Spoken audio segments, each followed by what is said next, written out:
that those stories were folklore, that they weren't based on any kind of real sightings. They were just people would see a bear or whatever, and the standard explanation. Yeah. That it was a misidentification. But it so happened that years later, when I started my career in journalism, I was working for that very same county newspaper whose stories I had read over 20 years prior, actually about 25 years prior. And it occurred to me, I started off there writing editorials and columns. It occurred to me it would be interesting to see if anybody had any similar experiences in that time, or whether that was just something that occurred, back in the 50s. And so I ran an article in the paper, and I just very generally requested that anybody had seen any unusual wildlife sightings that they could report them to me.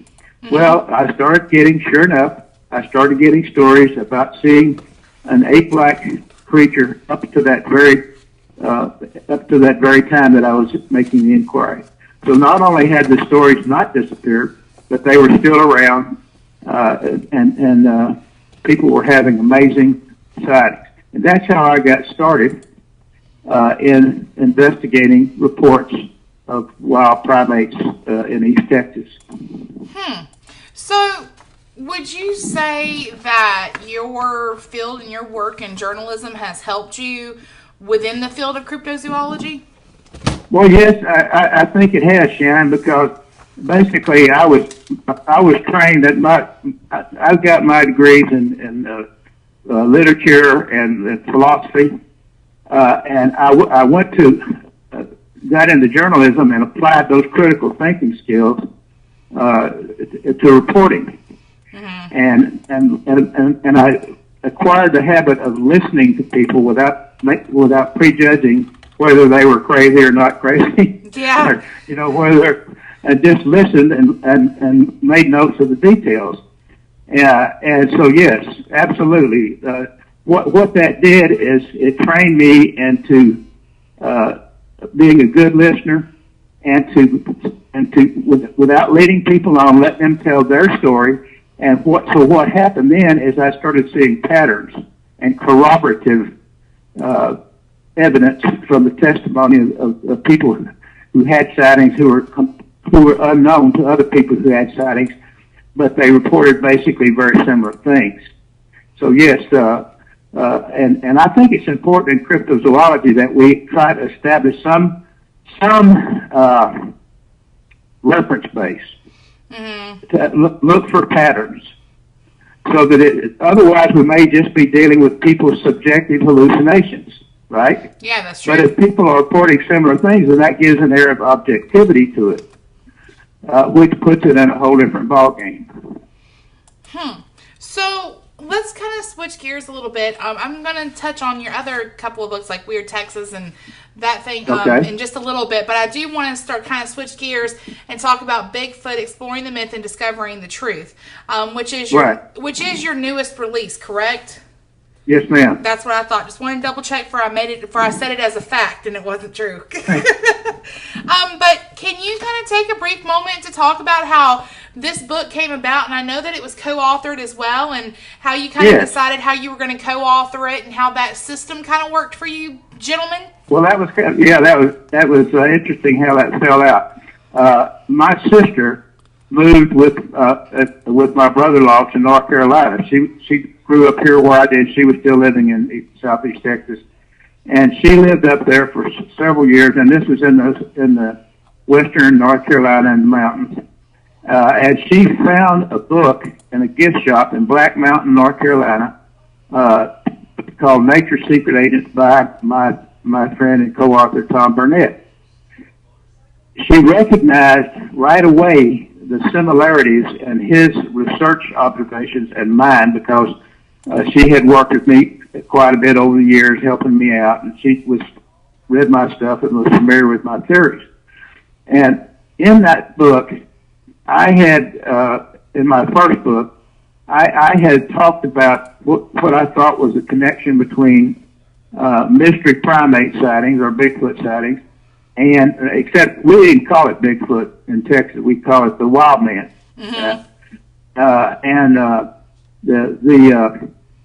She had seen the connection she had understood that I had made a connection between that and mystery light forms. One particular mystery light form called ghost lights. Now, the ghost lights is, again, not mere folklore. It is a genuine scientific unknown. There are certain places in the country or in the world where what's called a standing ghost light phenomenon occurs. And what this is these are mystery light forms, typically about beach ball size, that appear to be naturally occurring electrical plasmas. I have researched this for many years. I've corresponded with scientists and researchers around the world about it. Even had a team of physicists from Japan come visit us in East Texas and confirmed that this was a good example location. And so what I was doing is investigating, well, what is the link between these mystery light manifestations and the Bigfoot sightings? Well, it turned out Tom had made the same association. And he was the only current American Bigfoot researcher that I knew of who had made that association. So I contacted him. I got a copy, got his book, read it. He left his address, sent him a letter, and we realized how much of our research was in common, so we decided to collaborate. Now, interestingly enough, most of Tom's research has been done is within a few miles of Brown Mountain, North Carolina. Now, there is also a famous ghost light. Yeah, I've heard of those. There. Yeah, those I have heard of. Brown Mountain Light. Yeah. Well, for all intents and purposes, it seems to be the same phenomenon that occurs in East Texas. So you had a situation there where you had a ghost light area, Bigfoot sightings in the immediate vicinity, and those aren't the only places in the country that occurs. It also occurs in Florida, Arkansas, Louisiana, Missouri, and who knows where else. And y'all probably have some ghost lights in Georgia. I don't know, but Tom, as a matter of fact, is a native Georgian, and he basically is retired to North Carolina, and so that's how we got started working together. And Tom, he's not a professional writer, but he's a great storyteller. And I told him, I said, look, I got my degree in English, and my profession is journalism. So you tell the stories, I'll put them in a format where the publishers will, would be acceptable to the publishers, or at least I think it would be. And then I blended in my stories, and then we put in our scientific analysis of it, and our our speculation on what it all might mean. And I think it definitely shows, we're not in favor with a lot of the Bigfoot research organizations, Shannon, because most of them want to assume that Bigfoot is nothing more than an unidentified ape. Yeah. And we think there's a lot more to Bigfoot than that. And we think it has paranormal aspects to it. And a lot of Bigfoot research organizations, that scares them off. They think that ruins their reputation. And so they avoid dealing with that. And what Tom and I, what we like to point out is that, look, if you do have some kind of parameter to the phenomenon that deals with weird energies and how they might affect the mind, how they might affect our organs of perception, or whatever. If you just ignore that, then you're not dealing with a full deck, and you're never going to make any progress in understanding what this thing is. Yeah, absolutely. And I agree with you. My expertise field is most certainly not cryptozoology, but just from the work that I've done on this show and, those that I have talked to, it seems quite apparent to me that we'd have to be dealing with something a little bit more than just an evolved ape. It's obviously intelligent and keeps itself hidden. There's too much intelligence there just to be saying, no, it's an evolved ape. Absolutely. And one of the things that we point out, and I've been on shows like yours, and I've had people call in, and they say, well, what you're talking about doesn't sound like a Bigfoot.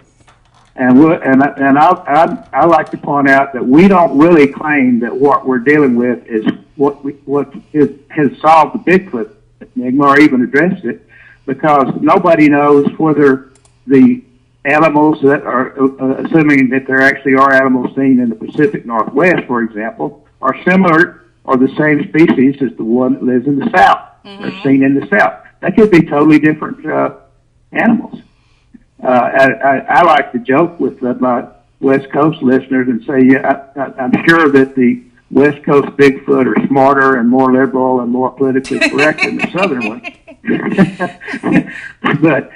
But seriously, they could be totally different. Yeah. The Bigfoot that are seen up there are typically described as bipedal and walking upright. The ones seen in the South, at least from my experience of what we've been able to, certainly the ones in East Texas and up there in North Carolina, and I've corresponded with people from Louisiana and Arkansas, adjoining states, and they tend to be also bipedal, but they're also capable of going on all fours. And in fact, it seems like when they're really in a hurry and running, they don't run upright; they run on all fours like an ape would.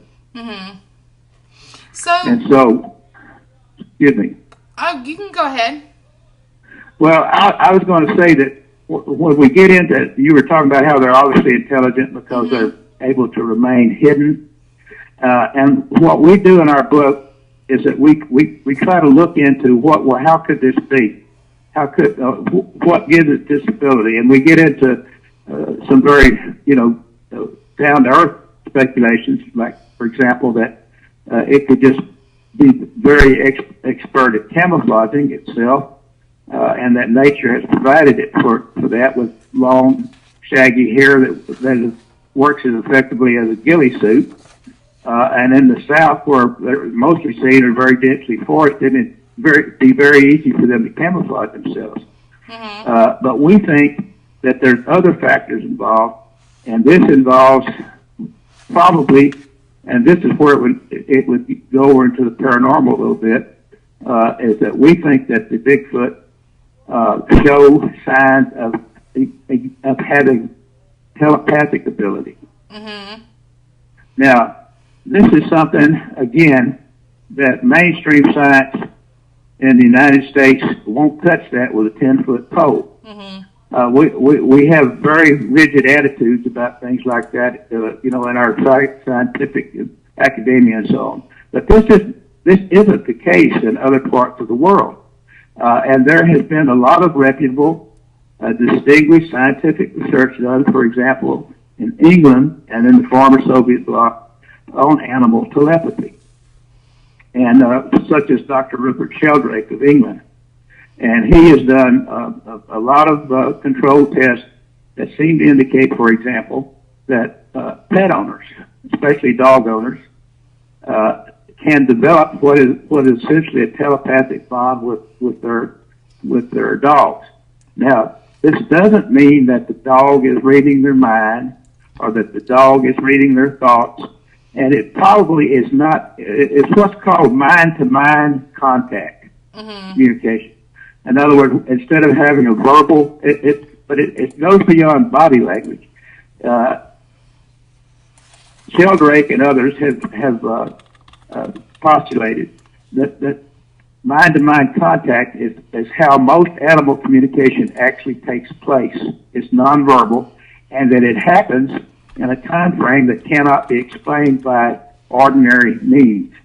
And he cites examples like flocks of birds, for example, that if you see them down here in the South in the rice fields, for example, you can see tens of thousands of birds take off and they all turn the same direction in the exact same time. And Sheldrake points out that this kind of for them to be able to communicate that fast cannot be accounted for merely physical means. Mm-hmm. And then he wrote a book, Dogs Who Know When Their Masters Are Coming Home. And in it, he gave all these examples of tests that they ran, and dogs that they would go to the door and wait for their master to show up. And they set it up so that the dog just had to figure out a schedule. Mm-hmm. In other words, the owner would change their schedule, and the dog would still pick it up. In the Soviet Union, or actually I believe it was in Czechoslovakia, there was a Dr. Kaczynski, and he postulated what he called bioradiational energy, that there was an actual biological energy field that was the medium whereby animals could communicate mind to mind. Mm-hmm. When we think of telepathy, too often we think of thoughts. And our thoughts, we think of being composed of sentences, words. But this kind of telepathy is more like pictures and intention. You know, like you may have experience with a dog, for example. You can walk in a room, and if the dog hadn't known you, he picks up right away whether you're good or bad. Yeah, absolutely. Or whether you have ill intentions or whether you're okay, you know, they pick it up just like that. Mm-hmm. And so this kind of communication would probably have to do with mental images and intentionality.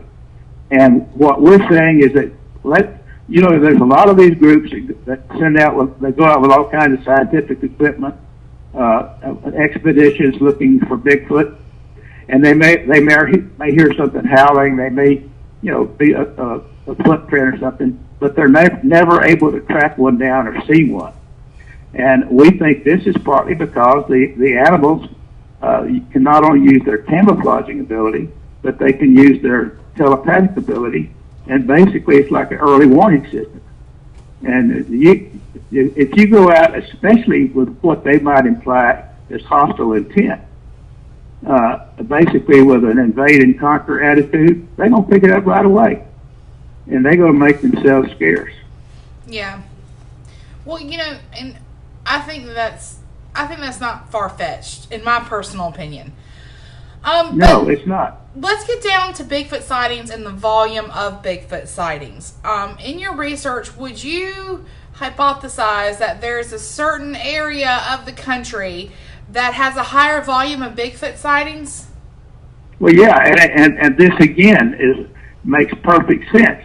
The highest volume is in the Pacific Northwest, the woods of Oregon and California and Washington, the Northwoods, Wisconsin and Minnesota and Michigan, the Ohio River Valley in Kentucky and Ohio, and in the South. And those are the four most densely forested regions in the United States. Mm-hmm. And it makes sense that they would be there because that's where they live. They live in areas that they're arboreal to some extent. They're forest land creatures. They live where there's an abundant natural food supply and plenty of water. And also, people used to ask me, like, well, if there's Bigfoot out there, how come the hunters who don't shoot one? How come the hunters, you don't hear from the hunters? I said, look, that's where I get most of my sightings reports from, is from hunters. Yeah. Now, you go out in the woods, like where I live, it's run over with wild hogs, feral hogs. We have, quite a few deer, but you go out in the woods and try to find one of them. It's hard. Yeah. If you do see one, Shannon, you might have a split second to get off the shot, or to take a photograph. You might have a split second. But what a lot of people are doing nowadays, and what we're trying to do, is we're trying to bake them in and use what technology we have available to obtain photographs. And there's more and more photographs showing up because more and more people are equipped with iPhones and stuff. Most of the photographs are not very conclusive. And you know, you could have a perfect photograph, and people would still question it. Yeah, that's true. And so, but what we hope to do is get enough photographs from enough different areas around the country, particularly in the South, and to demonstrate some of those patterns and of suggestive of objectivity that we were talking about. One of the things that we've noticed is that we have two photographs that we believe to be of an unknown primate. One of them is a full frontal shot, and these are on our website, by the way, and our website is bigfootthebigpicture.net. Mm-hmm. And it's also been up on our viewers' screen all night long, so they have it to write down. Okay, good. Now, you can go to the photo page. In the upper left, you'll see a picture of people. If you glance at it casually, it might look like the rear end of a bear. But we show it compared with the rear end of black bears taken by the same camera in the same place, and there's no comparison. This thing, in order for it to be a bear, viewed from the rear, what appears to be the animal's head would have to be a protruding shoulder blade of a bear. And the shoulder blade, at the shoulder, that bear would have to be over 6-7 feet tall. So that doesn't add up. Also, you couldn't find a black bear that you could contort in such a way that it would have the proportions and the shapes of what we show there. Now, if you take that picture, and what I recommend is that you blow it up about 150%, because the contrast is affected. And if you blow it up and you look at the top, you're going to see two big old eyes staring at you. And once you see those eyes, then the rest of it kind of falls into place. Then you can see how the right leg, the right arm, or leg stands out from the rest of the body, and then you'll see its rear end sticking out. So we believe that to be a male Bigfoot. Again, I hesitate to use the word Bigfoot because I prefer to use just a district primate. Yeah. And we got another picture. This one, based on the camera positioning and so on, we think was at least 6.5 feet tall. We got another picture, close up, and the animal is about 5 feet tall because of the positioning of the camera. And this is really close up, and it clearly shows the eye socket and nasal ridge that is characteristic only of primates. And you can see the hairline the face basically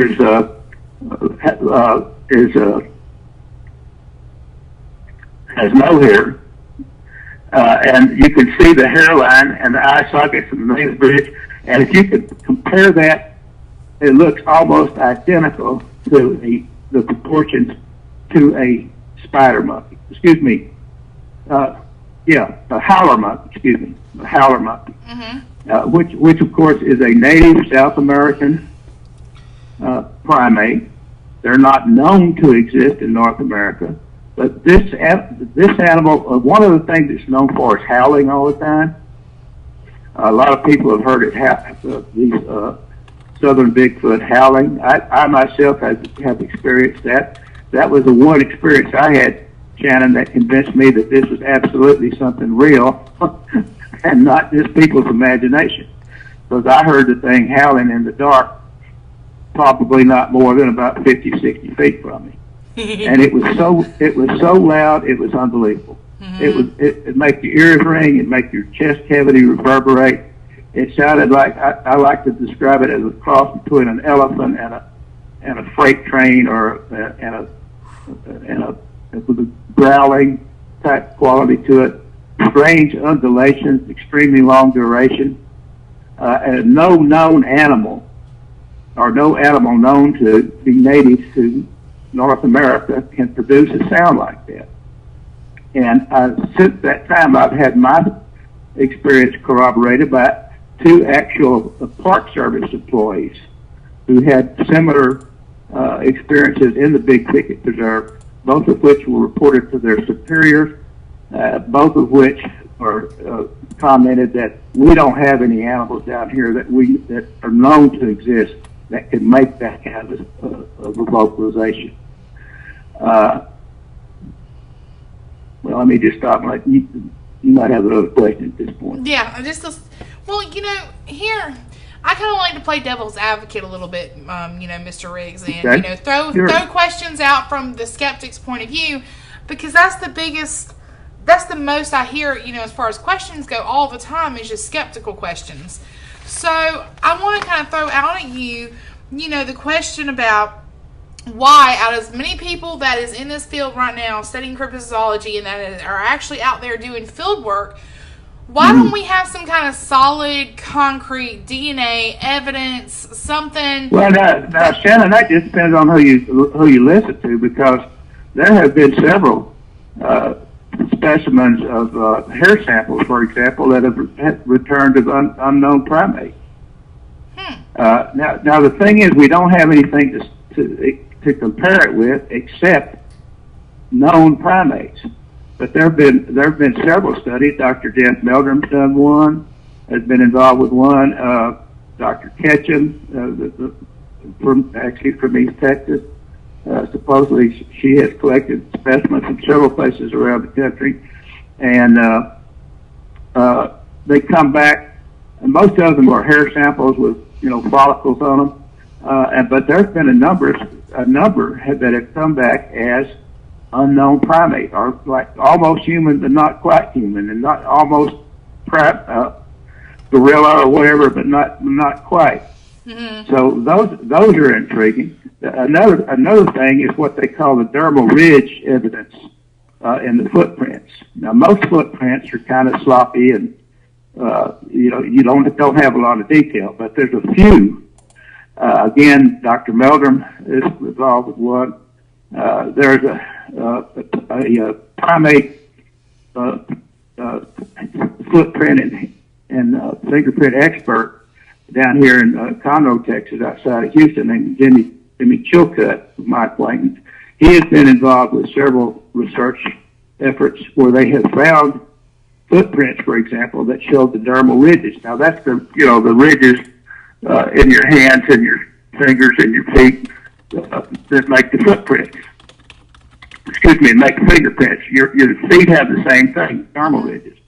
Mr. Chilcutt has examined several specimens that he says there's no doubt in his mind that they're coming from some kind of primate, but they don't match up. Again, they don't match up with any known primates. And this man is an expert. He knows what he's talking about. He's consulted with police departments at all different levels.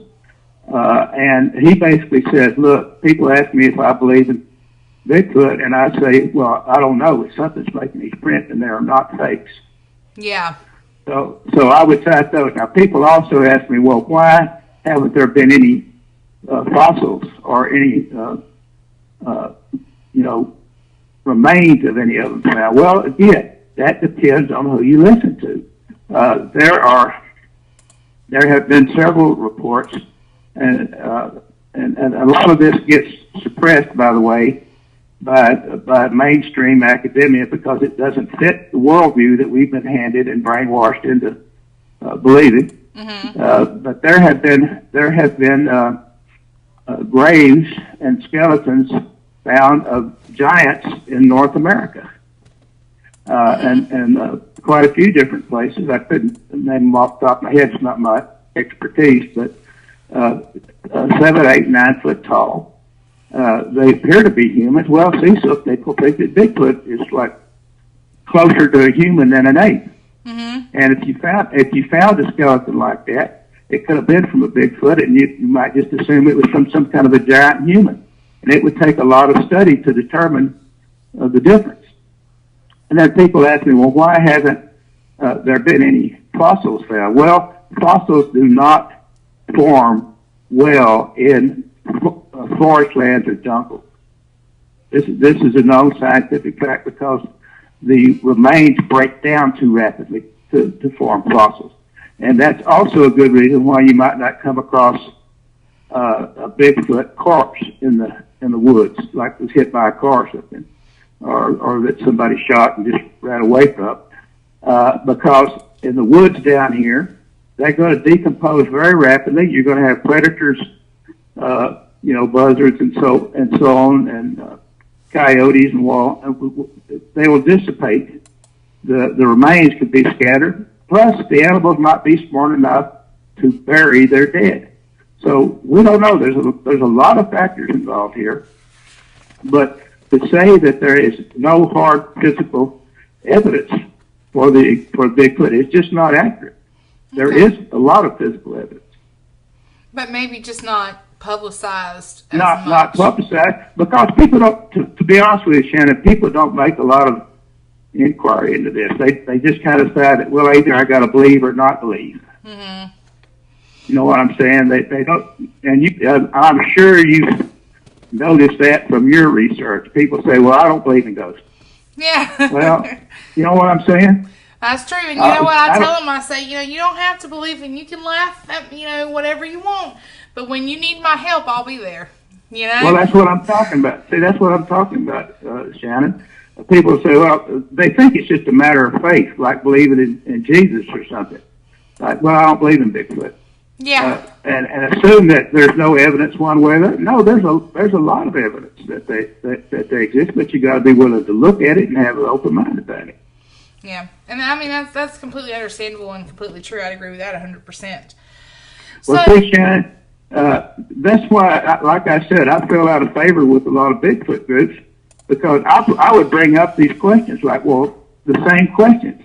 Well, and I would say, look, unless you can prove, unless you can come up with Bigfoot, you're going to have to come up with some explanations about why these things are so hard to find. Mm-hmm. Now, we aren't speculating on this just to try to cover up the lack of physical evidence. We're observing a phenomenon that is a corollary of Bigfoot sightings, and that is these weird energy fields. And they have a lot of characteristics similar to paranormal phenomena, and by paranormal phenomena I would mean something like ghost or spirit sightings, whatever. There's a lot of parallels to that, but well, just from my experiences and those that I'm around, I've heard people call into question, could these things be so elusive because there's some type of interdimensional being? Well, yeah, now see, that's another issue, and that's kind of a real popular issue. And some people think it's a cop out. They say, well, if you can't come up with a Bigfoot, you just say it's an interdimensional being, and that, and that's not very productive. But what we do say is that there could be an interdimensional aspect to this involving the energy fields. Now people will say things like, well, there must be some interdimensional portal. Well, what's the evidence for that? Rather than just arbitrarily, conveniently making one up, what's the evidence for it? Well, the evidence for it is that I think the areas where these ghost-like phenomena occur may be associated with the epicenter of these energy field manifestations, which could have something to do with what I would call like a naturally occurring wormhole. Mm-hmm. And this is something, I know this is very avant-garde, and I think you had somebody on your show talk about that, hadn't you? Yeah, I've had David Roundtree on, and he's a huge... Roundtree, yeah. Mm-hmm. I'd like to meet him. He's absolutely fascinating, and he's so smart it hurts my brain. Well, here's the thing. We think, or I think, and I've based on my interviews that I've had with researchers around the world, literally, is that these wormholes or these ghost lights are not randomly distributed. There seems to be patterns in where they occur, and they might correspond with some kind of global energy lines and vortices or intersections of those lines. Mm-hmm. This is what they call the planetary grid hypothesis. Mm-hmm. And that's been around for about 40, 50 years. But one of the theories is that if you have places along these energy grids where these vortices occur, that they're activated at certain times. And there seems to be a periodicity. It could have to do with the seasons of the year. It could have to do with the movements of the planets, the solar spot activity. Who knows what all the variables are? But when those things are activated, Shannon, all kinds of weird stuff can happen in the vicinities of where they are. Mm-hmm. And that includes UFO activity, paranormal,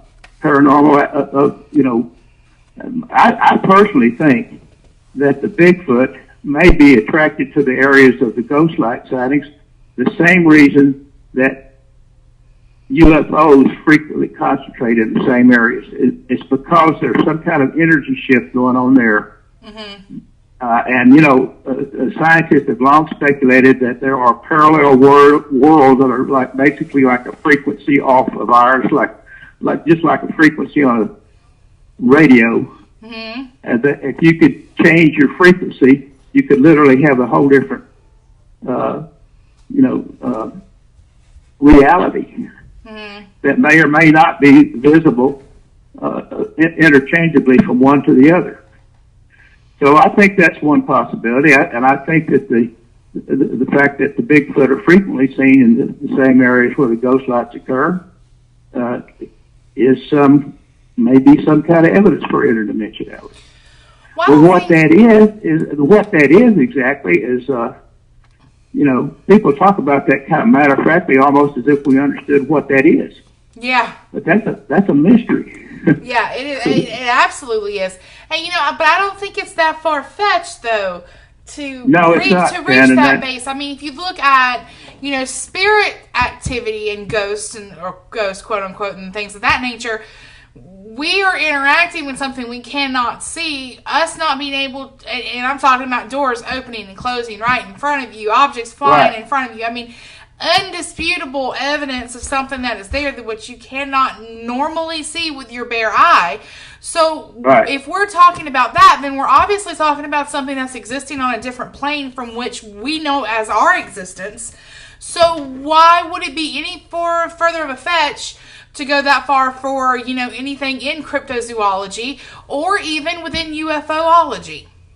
Well, absolutely. And the thing is, though, I personally think that the Bigfoot, on one level, are natural animals that live as part of this physical reality. But I think they may be capable of entering some of these, what I could only call parallel realities. I think they may know how to do that. Mm-hmm. And I think they can do it with their brain, with their nervous system, with their instincts, in the same way that maybe alien technologies from other dimensional worlds are able to access it through their technology. Mm-hmm. I have a good friend named Nick Redford. You ever interviewed Nick? No, sir. Well, he's written a number of very outstanding paranormal investigative books on UFOs and cryptozoology, and you pretty much name it. He's a friend of mine, and he's from England. He moved to Texas about 13 years ago. That's a big move. Really a big change. And right after he moved to Texas, lucky for him, he met me, and because I could kind of break him into the culture, so to speak. But I took him out to the big thicket. We talked about the ghost lights, and we talked about the wild man. And he said that, he had investigated other places in the world where there was an association of cryptozoological manifestations that were linked with weird energies, and in some cases, light forms. So he thought that was interesting that association was the same here. Several years later, he got a call from a guy who had been stationed at Fort Polk, Louisiana, which is right across the border from Texas, in 1964.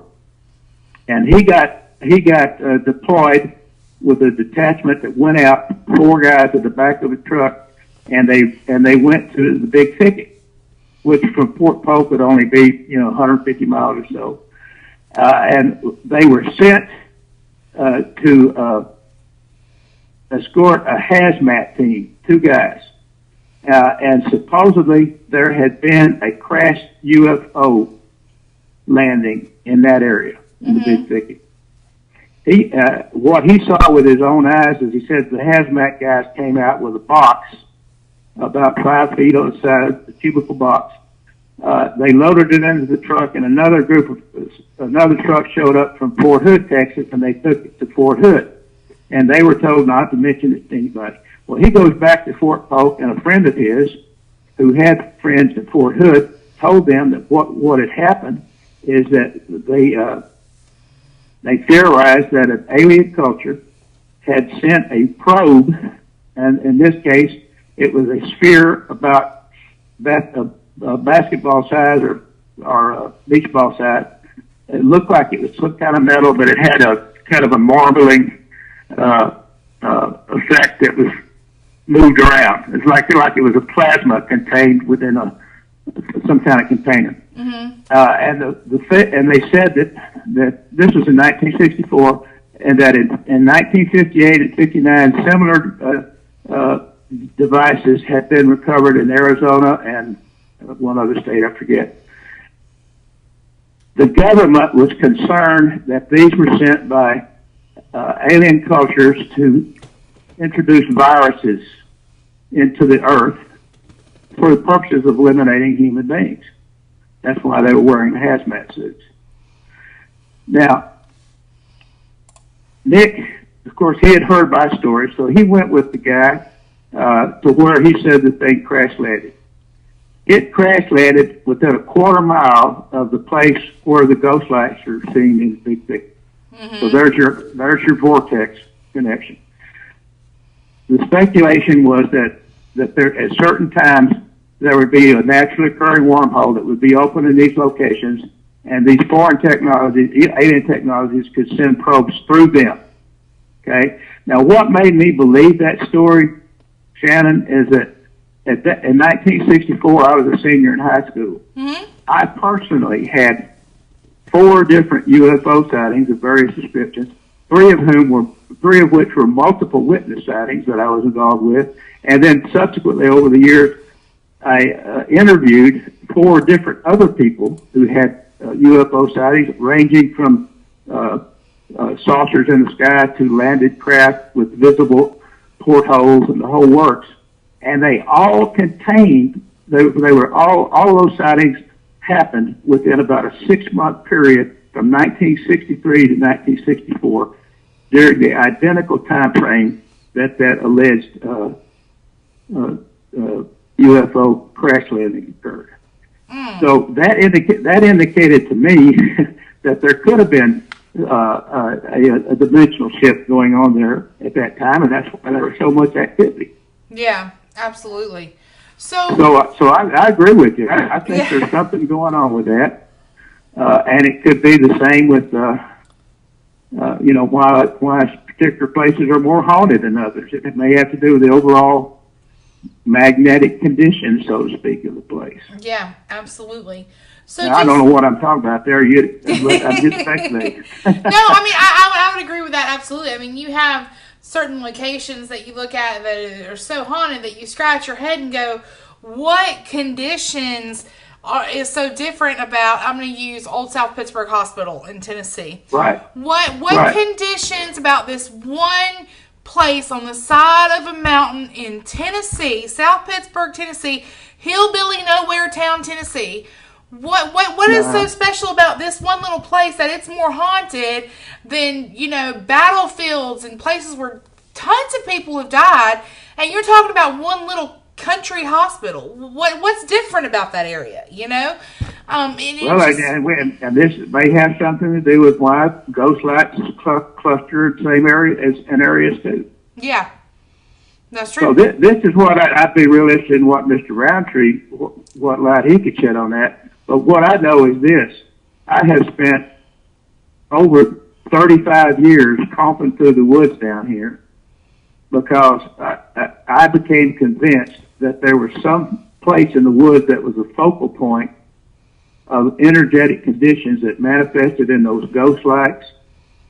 And I've spent a lot of time out in the woods looking for them. And at one point, I wrote about it in the book. I call it the stream of light. A friend and I actually located a visible stream of energy, visible in the broad daylight. And it was about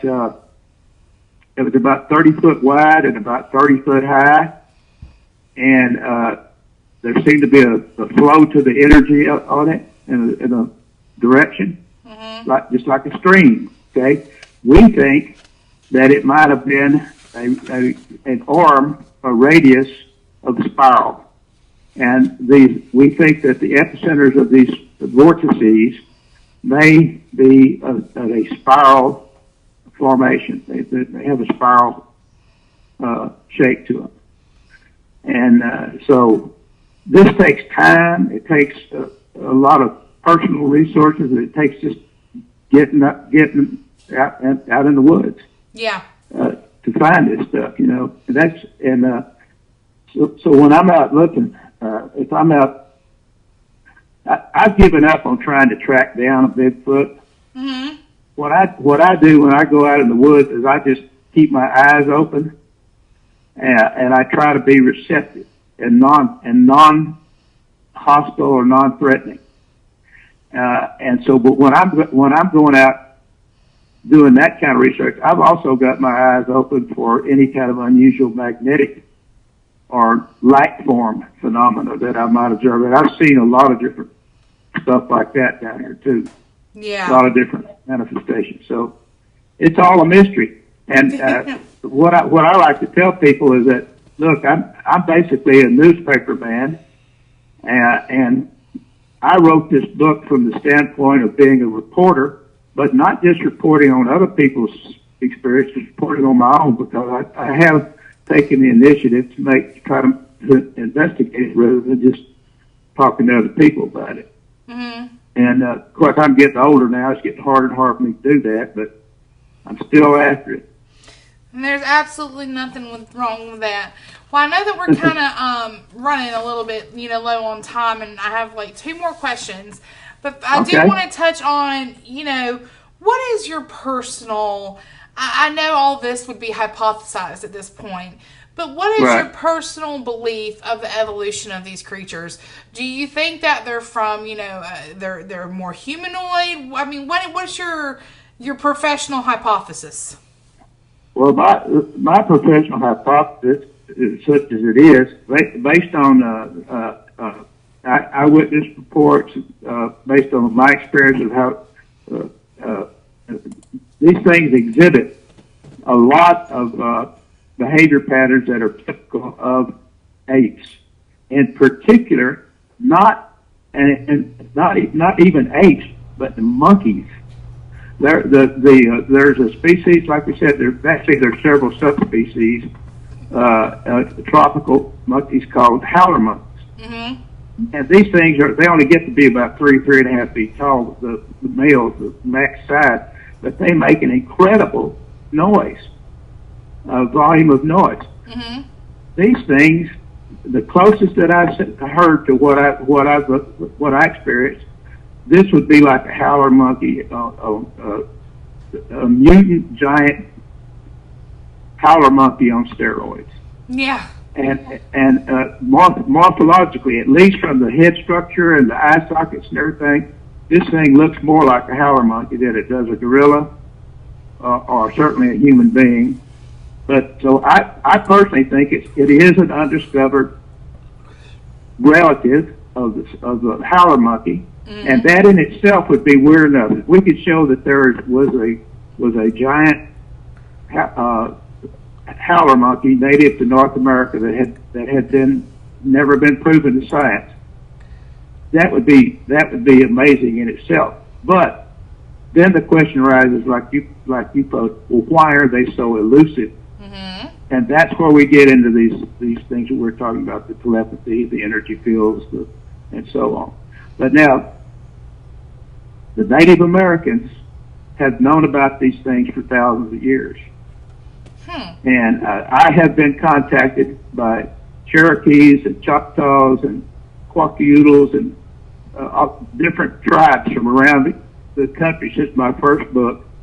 And they say, look, basically what it boils down to is, look, you got to start thinking a little bit more intuitively to understand what this is instead of just being too little-brained. Mm-hmm. So there's that aspect of it as well. But I think it is a natural animal. I think it is approaching human intelligence, and in some ways, Shannon, it's going to be more intelligent than us in its environment. Yeah, to be hidden so well too. I mean, right, right, and it may be more intelligent than us in its ecological niche. Mm-hmm. Certainly, you're on its ground, and it's got the advantage. I don't think we have to appeal to interdimensional shifts and so on to account for its existence, but I do think that there are aspects of that are very suggested by the evidence. So my final question for you, Mr. Riggs, what's the plans for the future? For you, are you still going to just be stomping around the woods? You got another book you're working on? How's the future looking for Mr. Riggs? Yeah, the plans for Shannon. Plans for the future is that what we're trying to do is communicate with people who are. I had a guy from Florida call me, and he was real excited. He had read the book. He said, "Man, I'm having so much of the same things happening on my property that y'all described what happened on Tom's property." Oh, and we hadn't got into this, but this thing, whatever it is, kills dogs. Yeah. Goes out of its way to kill dogs, and kills big dogs that aren't afraid of mountain lions and bears, and this thing kills them. And in some cases, apparently eats them. Mm-hmm. To me, that right there is the evidence enough for some kind of objective reality. Something's got to be doing this, and there's no known animals that we know of. That's redundant. There are no animals that we know of that are capable of doing that. Yeah. So we're wanting to communicate with people who are having these experiences. We want to kind of work with people to encourage them, if they've got the nerve to do it, to try to create a habituation situation where they can hopefully get photographs. We want to try to get them, and we're concentrating primarily on the South because that's what we study, and where we're closest to. And so we're having an event on June the 6th, 7th, and 8th in Old Fort, North Carolina, and we're inviting people to come and participate. And we're calling it a conference, and basically people just come and meet each other and share their stories. And we hope to have events like that around the country. And basically, it's basically about keeping vigil.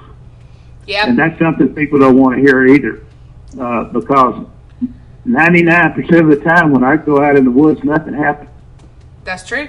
And you've got to have a lot of patience and to keep trying when there's so much. There's most of the time nothing happens. I'll spend 2 or 3 times just maybe sitting having a nice nap out in the woods, and nothing much happens. But when something does happen, it can be pretty amazing. Yeah.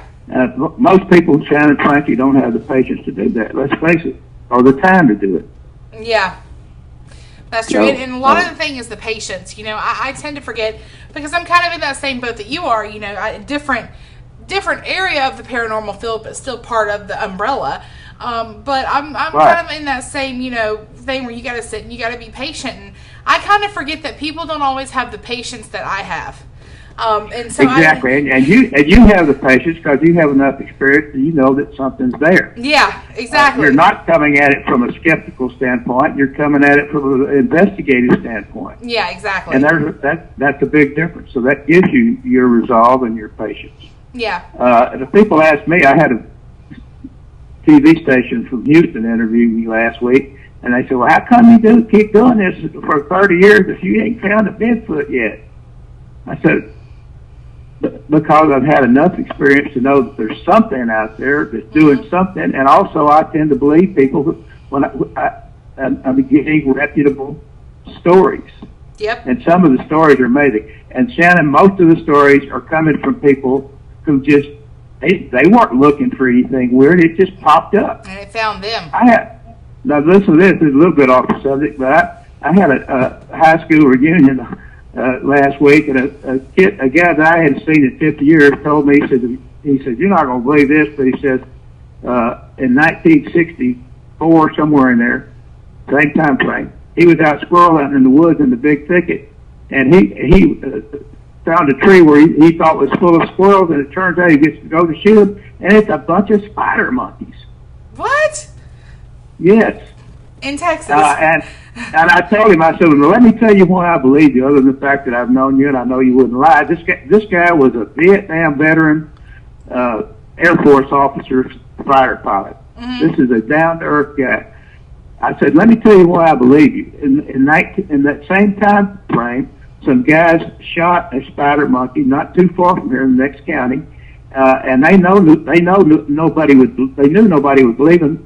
There were 3 or 4 of them, so they took it down to the Beaumont Enterprise and had them take a picture of it, and they all swore that this wasn't hoaxed or staged, that they had shot it thinking that it was a squirrel in the woods." Now, let's say that wormhole is open during that same time frame, Shannon. Those spider monkeys could have thought they were in South America. Yeah. And just showed up in East Texas, because some of these wormhole effects may actually connect places within this same reality. That's true. That's the old out of place animal phenomenon. That people have reported seeing wild kangaroos in Illinois and stuff like that. Mm-hmm. Is that they're going through naturally occurring wormholes from Australia to Illinois. Well, there may be one that goes from Mexico to East Texas. True. I don't know how you account for it, but the point is it all adds up to the fact that we may not totally understand the geometry of space-time in the physical world. Mm-hmm. It could be far more subtle and weird and interdimensional than we care to think about. I mean, because what's to say you couldn't go out in the woods and walk into a wormhole and just disappear, That is true, though. I mean, that's completely true. Yeah. So the point is, the point is what I really love about all this, and one reason I've stuck with it is because it is a mystery, and that our scientific materialistic philosophy that we're taught in our universities and so on in this country as being the only way that you can look at reality is just not the case. That reality is far more mysterious and complex, and of course we find that out more and more all the time. Mm-hmm. And so that's what keeps me motivated. Well, there's absolutely nothing wrong with that. Right. Well, I want to thank you so much, Mr. Riggs, for being on tonight. And for our viewers, one more time, Mr. Riggs' website is www.bigfootthebigpicture.net. It is up on your screen right now. All of Mr. Riggs' books you can find on Amazon. I know we didn't get to talk about all of them, but right. you have Bigfoot, Exploring the Myths and Discovering the Truth. You have Big Thicket, or In the Big Thicket, On the Trail of the Wild Man. And you also have Weird Texas. Yeah, I was a co-author of that, yes. Yes. And they're all available on Nook and Kindle and on Amazon.com. And the Bigfoot book you can buy. Most Barnes and Noble bookstores are carrying it. That's cool. That's a good thing. And by the way, it's also available in Canada and Australia and the UK. If you should have anybody listening from those. Maybe it'll reach that far. I don't know. I know we've reached some Canadians before, but I don't think we've reached across oceans yet. Yeah. So I'd be surprised. I honestly couldn't give you an accurate perception of that or not, though. But I want to thank you once again. Well, it's my pleasure, and I thank you for the opportunity, and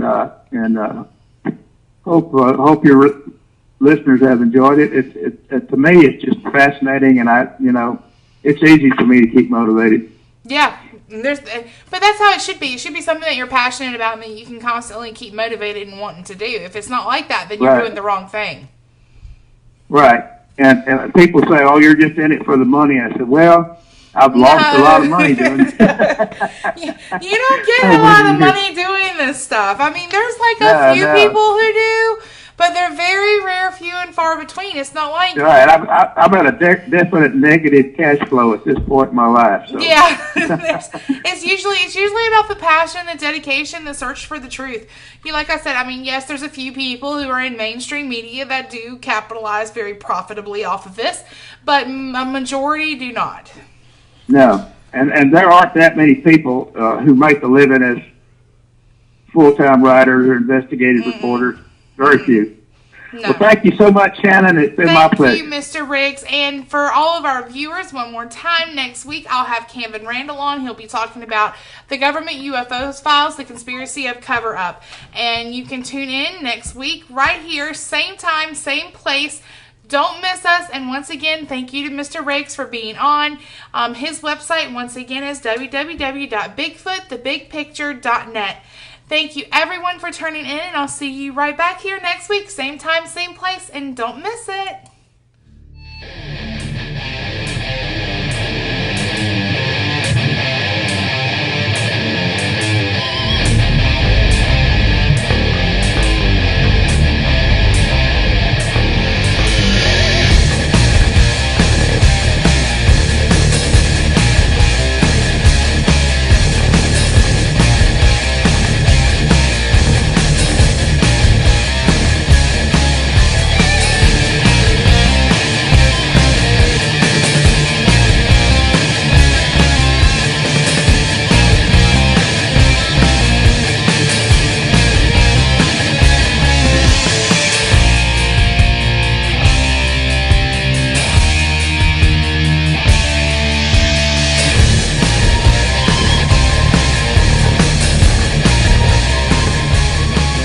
That those stories were folklore.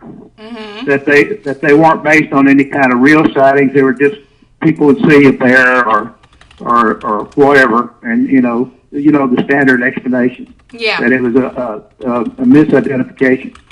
But it so happened that years later, when I started my career in journalism, I was working for that very same county newspaper whose stories I had read over 20 years prior, actually about 25 years prior. And it occurred to me, I started off there writing editorials and columns. It occurred to me it would be interesting to see if anybody had any similar experiences in that time, or whether that was just something that occurred, back in the 50s. And so I ran an article in the paper, and I just very generally requested that anybody had seen any unusual wildlife sightings that they could report them to me. Mm-hmm. Well, sure enough, I started getting stories about seeing an ape-like creature up to that very time that I was making the inquiry. So not only had the stories not disappeared, but they were still around, and people were having amazing sightings. And that's how I got started in investigating reports of wild primates in East Texas. So would you say that your field and your work in journalism has helped you within the field of cryptozoology? Well, yes, I think it has, Shannon, because basically I was trained I've got my degrees in literature and philosophy, and I went to got into journalism and applied those critical thinking skills to reporting, and I acquired the habit of listening to people without prejudging whether they were crazy or not crazy. Yeah. Or, whether and just listened and made notes of the details. And so yes, absolutely. What that did is it trained me into being a good listener, and to without leading people on, let them tell their story. And what happened then is I started seeing patterns and corroborative evidence from the testimony of people who had sightings who were unknown to other people who had sightings, but they reported basically very similar things. So yes, and I think it's important in cryptozoology that we try to establish some reference base to look for patterns, so that otherwise we may just be dealing with people's subjective hallucinations, right? Yeah, that's true. But if people are reporting similar things, then that gives an air of objectivity to it, which puts it in a whole different ballgame. So let's kind of switch gears a little bit. I'm going to touch on your other couple of books, like Weird Texas and that thing, in just a little bit. But I do want to start kind of switch gears and talk about Bigfoot: Exploring the Myth and Discovering the Truth, which is your newest release, correct? Yes, ma'am. That's what I thought. Just wanted to double check before I said it as a fact and it wasn't true. But can you kind of take a brief moment to talk about how this book came about? And I know that it was co-authored as well, and how you kind of decided how you were going to co-author it, and how that system kind of worked for you, gentlemen. Well, that was that was interesting how that fell out. My sister moved with my brother-in-law to North Carolina. She grew up here where I did. She was still living in Southeast Texas, and she lived up there for several years. And this was in the western North Carolina in the mountains. And she found a book in a gift shop in Black Mountain, North Carolina, called Nature's Secret Agents by my friend and co-author Tom Burnett. She recognized right away the similarities in his research observations and mine, because she had worked with me quite a bit over the years, helping me out, and she read my stuff and was familiar with my theories. And in that book, I had, in my first book, I had talked about what I thought was a connection between mystery primate sightings, or Bigfoot sightings, and except we didn't call it Bigfoot in Texas, we call it the wild man.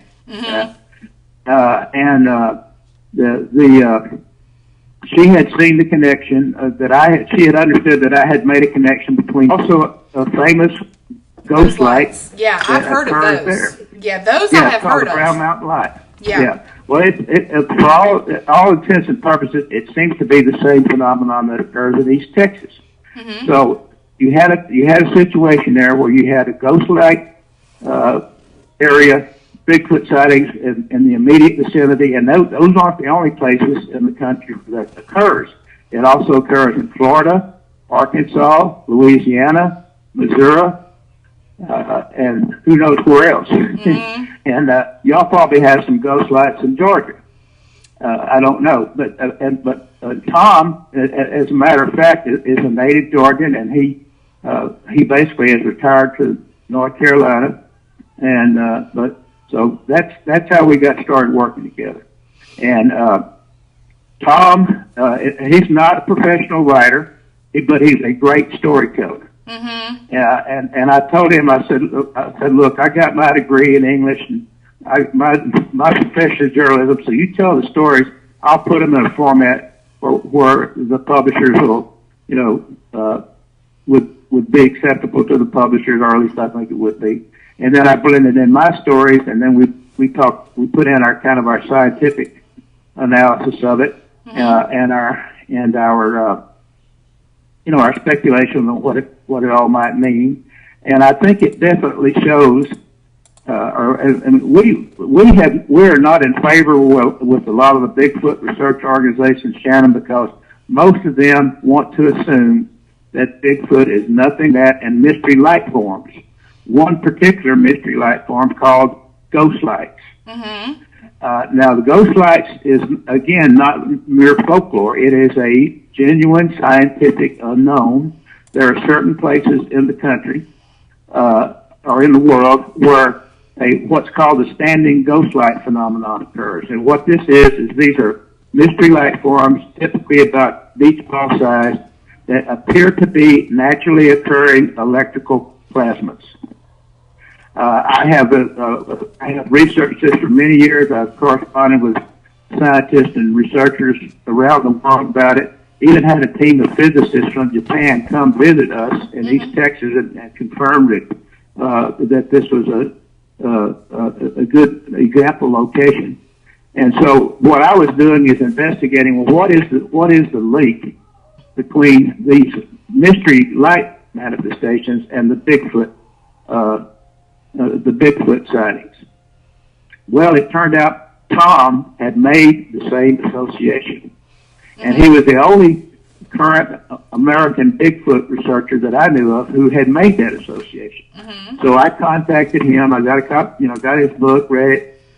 He left his address, sent him a letter, and we realized how much of our research was in common, so we decided to collaborate. Now, interestingly enough, most of Tom's research has been done is within a few miles of Brown Mountain, North Carolina. Now, there is